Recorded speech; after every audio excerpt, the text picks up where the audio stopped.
Canada में Indian students और immigrants के लिए जो सिचुएशन कुछ साल पहले थी वो आज बिल्कुल डिफरेंट नजर आ रही है और लेटेस्ट नंबर्स ने बहुत से लोगों को शॉक कर दिया है। 2026 के सिर्फ पहले 6 महीनों में कनाडा ने 3,323 इंडियन नेशनल्स को रिमूव किया। Canada deported about 3,323 Indians in the first half of 2026. और ये किसी भी नेशनैलिटी का सबसे ज्यादा नंबर था। 2025 के पूरे साल में 3,779 इंडियन नेशनल्स रिमूव हुए थे। मतलब 2026 के सिर्फ आधे साल में ही 2025 के पूरे साल के नंबर का लगभग 88% रीच हो गया। लेकिन सबसे पहले एक बहुत इंपॉर्टेंट बात,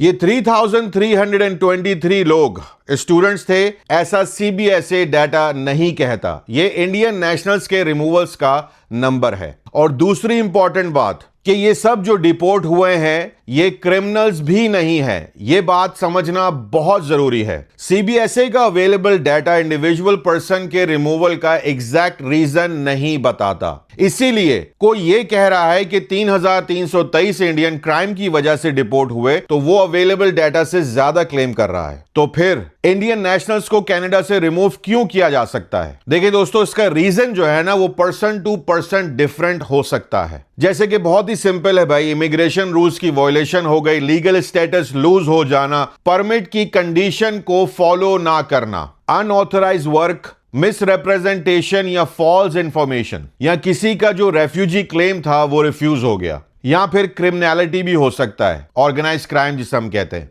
कनाडा गवर्नमेंट के ऑफिशियल रूल्स के मुताबिक टेम्पररी रेजिडेंट्स अगर अपने स्टे की कंडीशन फॉलो नहीं करते, फॉर एग्जांपल अलाउड पीरियड से ज्यादा स्टे करना या प्रॉपर ऑथराइजेशन के बगैर वर्क या स्टडी करना, तो रिमूवल का रिस्क हो सकता है। और अनऑथराइज्ड वर्क के कॉन्सिक्वेंसेस में कनाडा से रिमूवल भी शामिल हो सकती है। इसीलिए अगर आप कनाडा में स्टूडेंट हैं या वर्क परमिट पर हैं तो सबसे इंपॉर्टेंट चीज है अपना लीगल स्टेटस प्रोटेक्ट करें।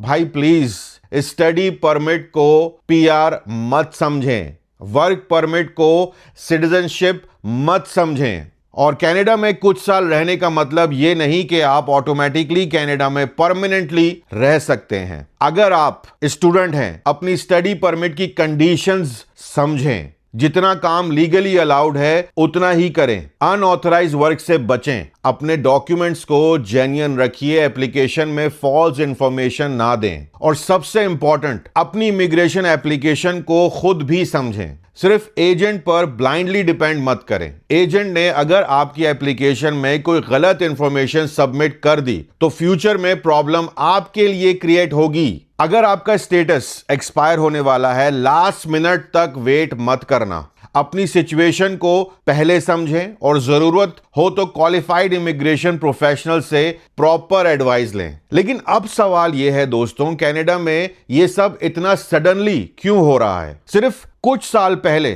कनाडा इंडियन स्टूडेंट्स के लिए ऑलमोस्ट ड्रीम डेस्टिनेशन था। बैग उठाइए और आ जाइए वाला सीन था। इंडिया में स्टूडेंट्स को कनाडा का एडमिशन लेटर मिलता था, फैमिली खुश हो जाती थी ऑटोमेटिकली, क्योंकि हर दूसरा बंदा इंडिया से कनाडा पढ़ाई के लिए आ रहा था। पेरेंट्स को लगता था बेटा कनाडा जाएगा, पढ़ाई करेगा, जॉब करेगा और एक दिन पीआर ले लेगा और हमें भी बुला लेगा। और इसी ड्रीम की वजह से बहुत बड़े नंबर में इंडियन स्टूडेंट्स कनाडा आए। लेकिन आज सिचुएशन चेंज हो गई है। कनाडा इमिग्रेशन एनफोर्समेंट को ज्यादा सीरियस ले रहा है, टेम्पररी रेजिडेंट को कंट्रोल किया जा रहा है और इमिग्रेशन रूल्स को पहले के मुकाबले में ज्यादा स्ट्रिक्टली अप्लाई किया जा रहा है। इसीलिए जो लोग कनाडा में हैं उनके लिए मैसेज सिंपल है बिल्कुल, और स्ट्रेट फॉरवर्ड भी है बिल्कुल। अगर आप लीगल हैं, रूल्स फॉलो कर रहे हैं और अपना स्टेटस मेंटेन कर रहे हैं तो सिर्फ इंडियन होने की वजह से आपको डिपोर्ट नहीं किया जा रहा। लेकिन अगर किसी का इमिग्रेशन स्टेटस प्रॉब्लम में है, कंडीशंस वायलेट हो रही हैं, डॉक्यूमेंट्स में कोई इश्यू है, तो बिल्कुल डिपोर्टेशन का रिस्क है भाई, बिल्कुल है। एक बहुत इंपॉर्टेंट बात है दोस्तों, इन सब का कनाडा की इकॉनमी पर क्या असर होगा, ये पॉइंट बहुत लोग इग्नोर कर रहे हैं। I don't know if government is paying attention to all this और नो। आप कनाडा में किसी भी छोटी बड़ी सिटी में चले जाओ, किसी भी रेस्टोरेंट में चले जाओ, ग्रोसरी स्टोर, गैस स्टेशन, उबर, डिलीवरी का काम, वेयरहाउस, रिटेल, होटल्स और बहुत सारी कॉफी शॉप्स, आपको ऑलमोस्ट हर जगह इंटरनेशनल स्टूडेंट्स और टेम्पररी रेजिडेंट्स काम करते नजर आएंगे। ये सब लोग सिर्फ ट्यूशन फी पे नहीं कर रहे, ये रेंट पे करते हैं, फूड खरीदते हैं, ट्रांसपोर्टेशन यूज करते हैं, टैक्सेस पे करते हैं और कैनेडियन इकॉनमी का एक बहुत बड़ा हिस्सा हैं। कनाडा के ग्लोबल अफेयर्स के ऑफिशियल स्टेटमेंट के मुताबिक 2022 में इंटरनेशनल स्टूडेंट्स ने अप्रॉक्सीमेटली 37.3 बिलियन कनाडा में स्पेंड किए। इस स्पेंडिंग ने अप्रॉक्सीमेटली 30.9 बिलियन कैनेडियन जीडीपी में कंट्रीब्यूट किया और 361,230 जॉब्स सपोर्ट किए। यानी इंटरनेशनल स्टूडेंट्स का इकोनॉमिक इंपैक्ट रियल है। अब सोचिए, अगर कनाडा में इंटरनेशनल स्टूडेंट्स की नंबर कंटिन्यूसली गिरती है और अगर इंडियन स्टूडेंट्स और वर्कर्स की पॉपुलेशन भी सिग्निफिकेंटली रिड्यूस होती है, तो इसका इंपैक्ट सिर्फ कॉलेज तक लिमिटेड नहीं रहेगा। लैंडलॉर्ड्स, रेस्टोरेंट्स, रिटेल बिजनेसेस सबको इफेक्ट होगा। बहुत सारे कॉलेजेस और यूनिवर्सिटीज भी ट्यूशन रेवेन्यू लॉस कर सकते हैं। मैं ये बिल्कुल भी नहीं कह रहा कि स्टूडेंट्स चले गए तो कनाडा की इकॉनमी कोलैप्स हो जाएगी। भाई ऐसा कुछ भी नहीं है और ऐसा हो भी नहीं सकता है। ऐसा कहना एग्जैजरेशन होगा, बिल्कुल मैं मानता हूं इस बात को, लेकिन ये जरूरी है कि इंटरनेशनल स्टूडेंट्स कैनेडियन इकॉनमी में बिलियंस ऑफ डॉलर्स कंट्रीब्यूट करते हैं। इसीलिए अगर ये ट्रेंड बहुत लंबे अरसे तक कंटिन्यू होता है तो इसका इकोनॉमिक इंपैक्ट इग्नोर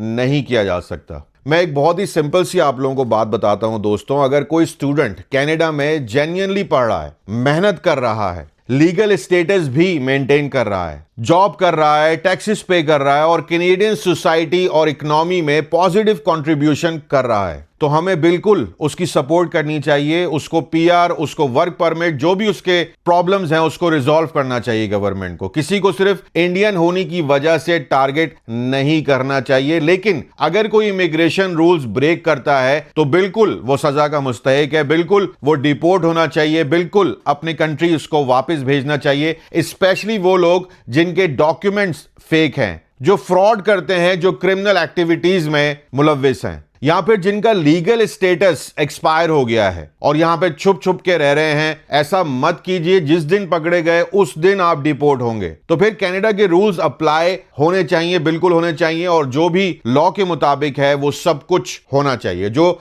रहने के लिए लीगल क्वालिफाई करता है उसको रहने का मौका मिलना चाहिए। जाते जाते एक बात क्लियर कर दूं दोस्तों कि ये किसी एक नेशनैलिटी के अगेंस्ट बात नहीं हो रही है। ये लीगल इमिग्रेशन और इलीगल इमिग्रेशन के बीच का डिफरेंस है। तो जो गलत है, चाहे वो किसी भी नेशनैलिटी का हो, उसको बिल्कुल लॉ के मुताबिक जो भी पनिशमेंट है वो देनी चाहिए। डिपोर्ट होना है तो डिपोर्ट करना चाहिए। अगर वो लीगली यहां रह सकता है तो उसको कोई भी नहीं रोक सकता। लेकिन यह जरूर याद रखें कि ये 3,323 का नंबर एक वार्निंग जरूर है। ये नंबर हमें यह बताता है कि कनाडा का इमिग्रेशन एनवायरनमेंट चेंज हो चुका है। पहले लोगों का सिर्फ यही सोचना था कि यार किसी तरीके से बस कनाडा चले जाएं। आज फोकस सिर्फ कनाडा आने पर नहीं होना चाहिए, कनाडा में लीगली रहने पर होना चाहिए। आज भी कनाडा में बहुत से इंडियंस ऑनेस्टली पढ़ रहे हैं, काम कर रहे हैं, बिजनेसेस चला रहे हैं, टैक्सेस पे कर रहे हैं और इस कंट्री की इकॉनमी में कंट्रीब्यूट कर रहे हैं। एंड में सिर्फ यही कहूंगा कि जिसका हक बनता है वो रुके और जो अनलॉफुली यहां पे रह रहा है उसको जाना ही पड़ेगा। अपना बहुत ख्याल रखिएगा, चैनल को सब्सक्राइब कर लीजिएगा।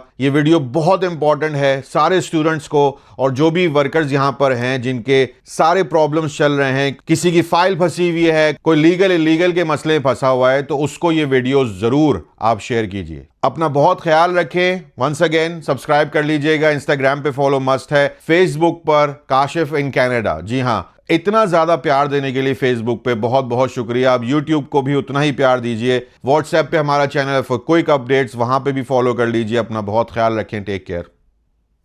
अल्लाह हाफिज।